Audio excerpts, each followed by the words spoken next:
Welcome to a tasting video. Tasting video of one of the weirdest beers I've ever brewed.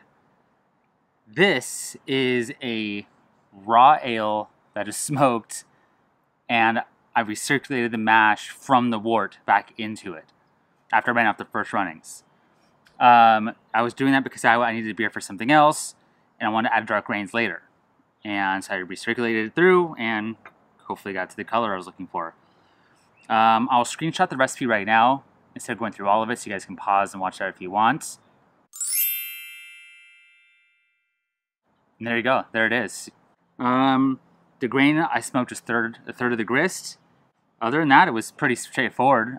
This style is called a rauchbeir. I keep saying it wrong. I don't know. Rauchbeir. Let's get to it.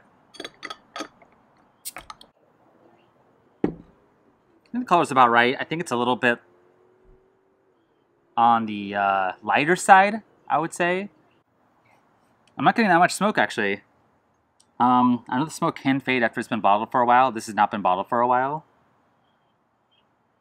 It's there a little bit. It's very minor. This has more of like a caramely sort of nose to it.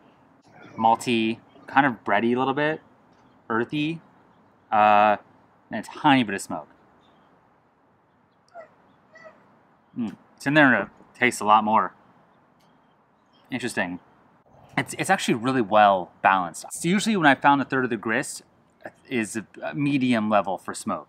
This happens to be a little on the lighter side. But definitely there more on the taste. But not overpowering. It's really nice, actually. It's more hoppy than I expected it to be. Really big mouthfeel too. It's really like full, really full bodied. I'm these raw ales. This is the third one I've done, and I might do more often. I haven't really had too much of a problem with contamination. I just do a quick pasteurization on it anyway, and they're good to go. I know DMS would be a huge issue for a lot of people, or they would think it is. I don't know. I haven't had it yet, and I think this well-modified malt these days, I just don't think it's that big of an issue anymore. You know, I'll keep experimenting with it just to see.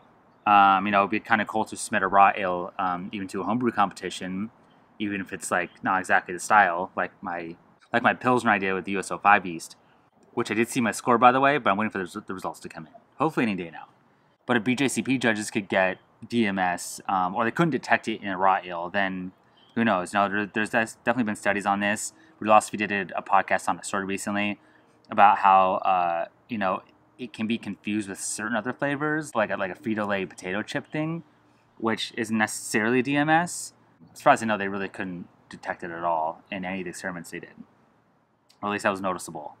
I personally love smoked beers. I think it's a good recipe. I just dial back the hops a fraction and, you know, actually make it where it's supposed to be a darker beer and not try to recirculate the first run hops again. But it still worked out okay. I'm not getting tannins or anything weird like that. So, yeah, it's a good beer. Very drinkable. Thank you for watching. See you guys next time.